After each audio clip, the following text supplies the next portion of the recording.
Just got back from my colonoscopy, and all is good. Clear as a bell. Doctor said no issues, no polyps, looks perfectly normal, clear. Said see you in 10 years. I was glad to hear that. I had been diagnosed with diverticulosis uh, probably about 5 years ago. No, wait a minute, 2 or 3 years ago. Anyway, I've been experiencing some issues in my lower left gut area, down lower part, which made me think it wasn't in my stomach, although it could be, but it made me think more it was in that area. So the doctor sent me to see a gastroenterologist. Is that how you say it? Pardon me if I didn't say it right. I'm not clinically inclined. Um, and so I was worried it was that, but not that problem. So it's something else.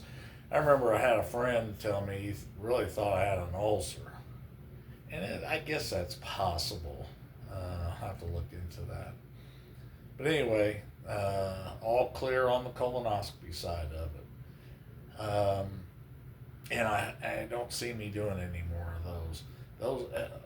I don't. If you've ever had one, you know what I mean. The preparation for it's the worst. I think I went to, let's see. I didn't eat it all yesterday. All I had was liquids, and then of course all that Miralax, and then X-Lax last night. 4 pills of that. Man, it was just, well, you know what I mean. If you've had them anyway, it's no fun. Just to prep for them is not fun. But anyway, it's over with. Time to move on. Um, where did I leave off? This is going to be part two of a what I think is going to end up being a three-part series. Hopefully, you've seen part one already. If you haven't, stop right now, go see part one, and then I'll catch up and you can see part two. Um, part one, I think I left off with 3 DWIs and a failed marriage. Yeah.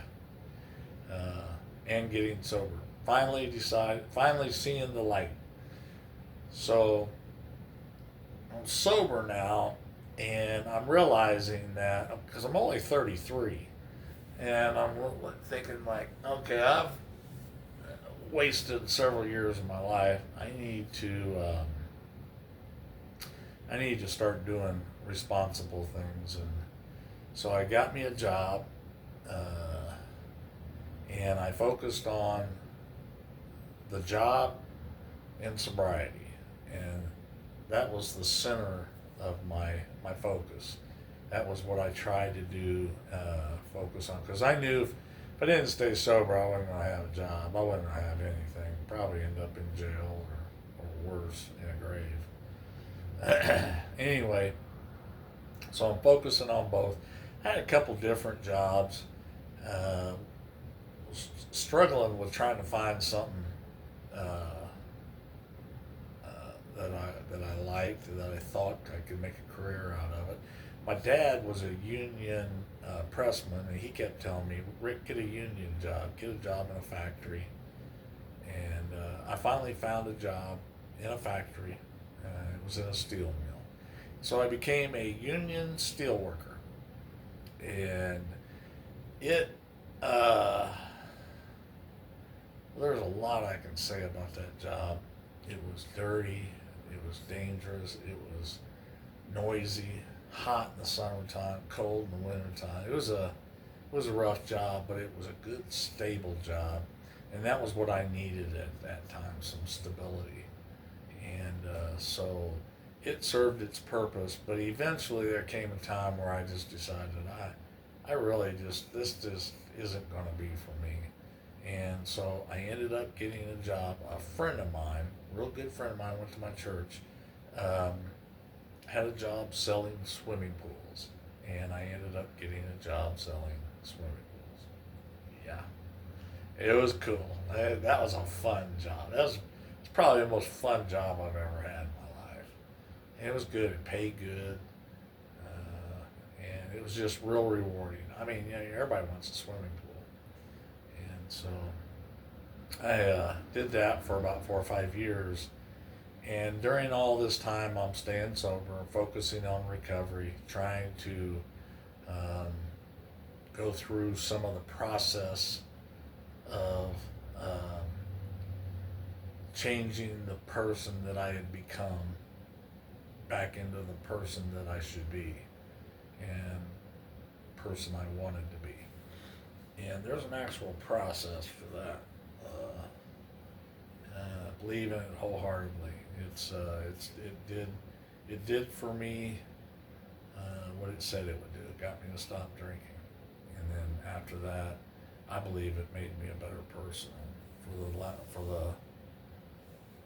for over 33 years now. It's worked pretty good. Part of that was getting up every morning, thanking God, uh, asking God to keep me sober.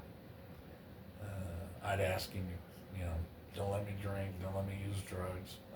Did a little drugs in my day too. I didn't want to go back to that either. Nothing real major, but you know, smoke marijuana and stuff like that. I remember one time doing some mushrooms. I don't know if you've ever done those. Um, I was in California and had this apartment.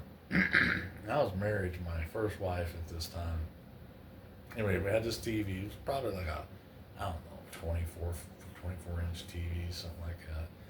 And it was up on a TV stand. And on top of that, there was a cactus that had a flower on the top of it. And I'm drinking and doing some of these mushrooms and having a good old time.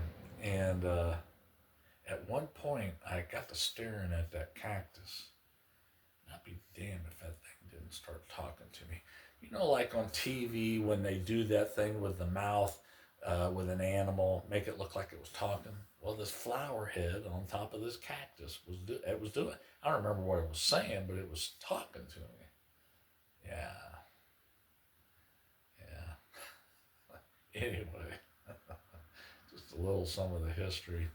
Um, so anyway, finally get sober, and I'm trying to, you know, go through life, and uh, um, I, need to do a job, get a job, and I'm had a couple different jobs. Did the union steel working job, did the swimming pool job, and life's good. I'm moving along pretty good, and I feel like I'm becoming a productive member of society. And around the time I was, I don't know, 11, 12 years sober, something like that, 44, 45, I meet my second wife. And uh, we started dating, and I was selling swimming pools at the time. And things are going pretty good. In fact, we ended up moving in together, and then eventually we got a house. And uh, for the first 4 or 5 years, first 4 years was really pretty good. I felt comfortable enough to get married, and so we got married, and things are going pretty good. At least I thought so anyway. Uh, but finally, around 6 years into after we first met, maybe almost 7 years, um, she decided she didn't want to be married anymore, and she filed for divorce and divorced me, and it really shook me up. I I've looked back at it several times and thought, I don't know if it was more my ego or what, but I took being married to her seriously and hadn't thought about messing around, didn't think about, um, you know, quitting on the marriage or anything. I thought I was doing the right thing, and I was trying to do everything I could to make us have a happy life. And she just decided she didn't want to be married anymore. Now, some people would say, and if you knew the circumstances, some people would say, "Well, Rick, you probably should have saw that one coming." I mean, you were husband number seven. I know. That ain't nothing. I ain't even told you half of that one. We went after we got divorced. Uh, we split up for some reason. 6 months later, we're talking again. And we went back and forth for a couple of years. And finally, in 20 late 2014, uh, after being together on and off and going through one divorce, we decided to get back together again and try it. I was had been working in the oil fields in North Dakota, uh, and came back. Decided to come back and um, buy a house and try to start establish some roots and get prepared in my mind. I mean, at this time, I'm only like 54 maybe. I really wasn't thinking much about retirement, but I knew that that was something I was going to have to start thinking about. And the house was going to be what I felt like was going to be a big part of that. My goal was is to live in it long enough till retirement come, have it paid off, and then if you decide to want to sell it, move to Florida, whatever, you know, that's what I would do. And so eventually we get a house, and things are going pretty good uh, at that point. And she's like saying, "Would you consider marrying me again?" And I don't know what was going through my mind at the time, but I didn't hesitate. I married her again. I loved this woman truly. I truly believed we were meant for each other. I thought she was my soulmate. I truly did. Uh, and that was like 5 years after she had divorced me, 4 years maybe, something like that.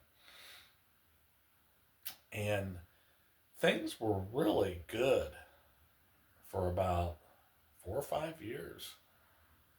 Um, and then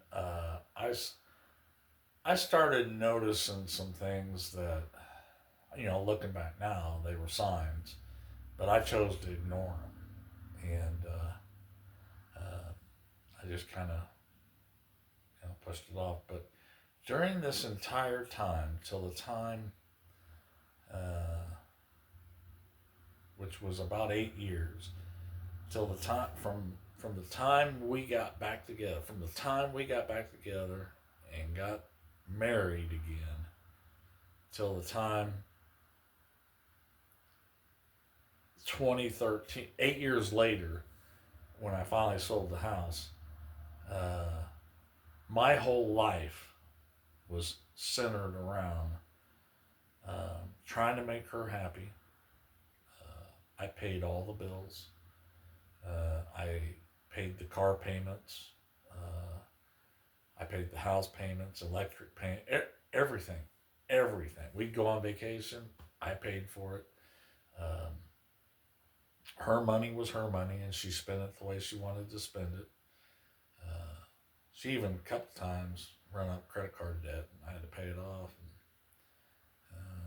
eventually, there came a time where we were looking at trying to make some moves towards getting ready for retirement. One of them was is to buy a piece of land out in the country, and I started looking for some land. And at one point, I said, well, I'm gonna have to get a loan